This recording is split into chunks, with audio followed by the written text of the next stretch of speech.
மூக்கு செஞ்ச மண்ணு அது மூணாறு, பட்டு கண்ணா செஞ்ச மண்ணு அது பொன்னூறு, காது செஞ்ச மண்ணு அது மேலூரு, அவ உதடு செஞ்ச மண்ணு மட்டும் தேனூரு.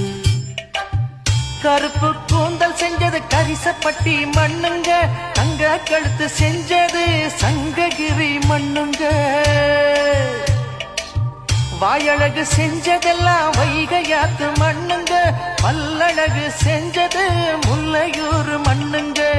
நெத்தி செய்யும் மண்ணுக்கு சுத்தி சுத்தி வந்தேங்க, நிலாவில் மண் எடுத்து நெத்தி செஞ்சேன் பாருங்க.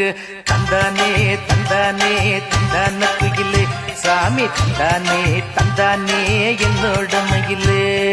தஞ்சாவூர் மண்ணு எடுத்து தாமிரபரணி தண்ணிய விட்டு சேர்த்து சேர்த்து செஞ்சது இந்த பொம்மை இது.